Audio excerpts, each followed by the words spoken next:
बलूचिस्तान में security forces ने कार्रवाई करते हुए 41 दहशतगर्द हलाक कर दिए हैं। ISPR के मुताबिक दहशतगर्दों के खिलाफ इंटेलिजेंस बेस्ड ऑपरेशंस जिला हारानाई के अतराफ में किए गए। सिक्योरिटी फोर्सेस ने दहशतगर्दों के ठिकानों को मुअस्सर अंदाज में टारगेट किया। इस पर हम बात करते हैं ब्यूरो चीफ इस्लामाबाद इफ्तिखार सिराज साहब से। सिराज साहब बताइएगा, कितना अहम हदफ हासिल हुआ है हमें? जी, यकीनी तौर पे बहुत बड़ी कामयाबी सिक्योरिटी फोर्सेस को मिली है। और जैसे आपने बताया नाज़रीन को कि डिस्ट्रिक्ट हरनाई के अतराफ के अंदर, जिसमें पंजगुर और डिस्ट्रिक्ट भी शामिल है, उसमें भी बताया गया कि वहाँ पे भी एक इंटेलिजेंस बेस्ड ऑपरेशन किया गया है। और यहाँ पे मजमूई तौर पे फितनल खवारिज और हिंदुस्तान की जो प्रॉक्सी के तौर पे ये लोग काम कर रहे हैं, गोया कि वहाँ पे उनकी हलाकत हुई है।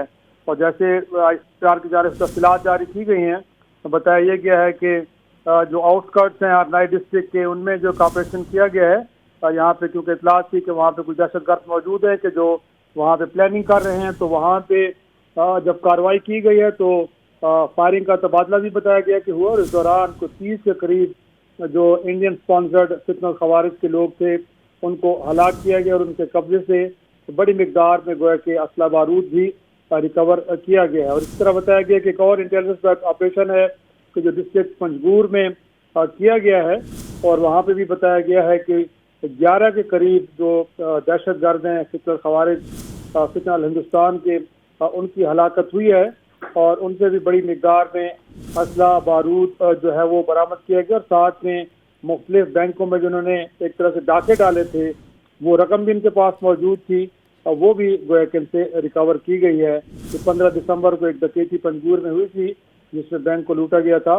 तो ये अब तक की ताज़ा तरीन इतलात है। और बताया ये भी गया है कि अभी तक सिक्योरिटी फोर्सेज इन इलाकों में मौजूद हैं, और इस बात को यकीनी बनाया जा रहा है कि वहाँ पे कोई मजीद दहशतगर्द मौजूद ना हों। जी अच्छा, आप हमें ये बताइएगा इफ्तिखार शराजी, कितने बड़े पैमाने पर इस ऑपरेशन को वुसअत दी गई है और क्या क्या अहदाफ हासिल करना अभी लिस्ट में शामिल हैं, और मुमकिन तौर पर ये कार्रवाइयाँ कब तक जारी रह सकती हैं? जी देखें, एक तो ये जो गुरिल्ला वार है, इसके खिलाफ जो कार्रवाई हैं डेफिनेटली बड़ा एक लंबे अरसे तक ये चलती रहती हैं, क्योंकि इन लोगों के महफूज पनाह गए सरहद के उस पार अफगानिस्तान में हैं। और नाज़रीन को मालूम है कि पाकिस्तान इस पार कई बार इस हवाले से तालिबान इंतज़ामिया को भी खबरदार किया है कि न सिर्फ उनकी सरजमीन इस्तेमाल हो रही है, बल्कि कई अफगान शहरी भी बराह रास्त इन तंजीमों के साथ मिल के पाकिस्तान में दहशतगर्दी कर रहे हैं। तो इसमें कोई शक नहीं है कि बॉर्डर की तो स्ट्रिक्ट सर्वेलेंस हो रही है, निगरानी हो रही है, लेकिन उसके बावजूद भी इनके जो लोकल ऑपरेटर्स यहाँ पे हैं और लोकल जो ग्रुप्स हैं, वो मुख्तलिफ किस्म की कार्रवाई में मुलव्वस पाए जाते हैं। लेकिन इस दौरान इंटेलिजेंस के निज़ाम को बहुत बेहतर किया गया है। बलूचिस्तान के अंदर पुलिसिंग के निज़ाम को भी अब बेहतर किया जा रहा है। तो लोकल लेवल पर इस तरह की जो मूवमेंट होती हैं, उनसे मुतालिक बाज़ औक़ात पुलिस भी इंफॉर्मेशन देती है सिक्योरिटी फोर्सेज को, जिसकी बुनियाद पर फिर इस तरह के ऑपरेशन होते हैं। तो ये एक जाहिर सी बात है, तवील काम है, लेकिन बड़ी हद कामयाबियाँ मिल रही हैं। आपने देखा कि जैसे 2 कार्रवाइयों के अंदर 41 के करीब लोगों को मारा गया। फिर गोया के 20-15 दिन पहले, 25 दिन पहले कि जो एक बैंक रॉबरी हुई, गोया के उसमें जो मुलव्वस लोग थे वो भी मारे गए। तो इससे अंदाज़ा होता है कि अब इंटेलिजेंस का निज़ाम काफ़ी बेहतर हुआ है और इन लोगों की मूवमेंट पे बड़ी गहरी नज़र रखी जा रही है। उसके अकॉर्डिंगली फिर इनके खिलाफ ऑपरेशन भी हो रहे हैं। जी अच्छा, इफ्तिखार शराजी, आपने कहा सर्विलेंस का निज़ाम बेहतर बनाया जा रहा है और हो भी रहा है, यकीनन खुशाइंद है। आपसे मैं जानना चाहूँगी, जब इस तरह की कार्रवाइयों में हम दहशतगर्दों को हलाक करते हैं, यकीनन उनके बहुत से प्लान्स धरे के धरे रह जाते हैं, लोकल ग्रुप्स किस हद तक इससे मुतासर होते हैं?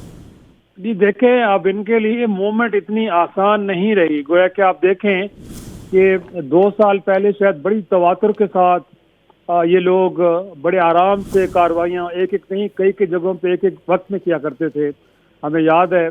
और लग रहा था कि शायद इन लोगों की बड़ी डीप पेनिट्रेशन हो गई है, इन्होंने सिस्टम को हाईजैक कर लिया है। लेकिन अब सूरत हाल ये है कि ऐसे अनासर अब बजाय इसके कि ये कार्रवाई के दौरान मारे जाएँ, गोया के प्लानिंग की लेवल पे ही इन लोगों को गोया के आइडेंटिफाई कर लिया जाता है। और इससे पहले कि किसी किस्म की दहशतगर्दी की कार्रवाई में ये मुलव्वस हों या उसमें कामयाबी हासिल करें, उससे पहले इनको इनके हार्ड रोड्स में जाके तो गोया के हिट किया जाता है और कामयाबी के साथ हिट किया जा रहा है। तो लग ये रहा है कि अब इन लोगों के लिए मूवमेंट इतनी आसान नहीं रही। अब दहशतगर्दी की कार्रवाइयाँ करना इनके लिए इतना आसान नहीं है। جیسے میں نے بتایا کہ ایک تو سرحدوں کی اب کڑی نگرانی کی جا رہی ہے، اور ساتھ میں ملک کے اندر بالخصوص خیبر پختونخوا ہو یا پھر بلوچستان، وہاں پہ پولیسنگ کے نظام کو بہتر کیا جا رہا ہے، ان کو اکوپمنٹس دیے جا رہے ہیں، بم پروف گاڑیاں دی جا رہی ہیں. تو پولیس بھی اب فور فرنٹ پہ جا کے تھوڑا سا اپنا کام کر رہی ہے، جس سے اس گویا کہ کارروائی اور اس آپریشن کے اندر پاکستان کو کامیابیاں مل رہی ہیں. تو امید کی جانی چاہیے کہ جس انداز میں سیکورٹی فورسز مربوط انداز میں آگے بڑھ رہی ہیں اور ساتھ میں انٹیلیجنس کے نظام کو بھی بہتر کیا جا رہا ہے، تو لگتا نہیں ہے کہ اب یہ گروپ زیادہ دیر تک سروائیو کر پائیں گے.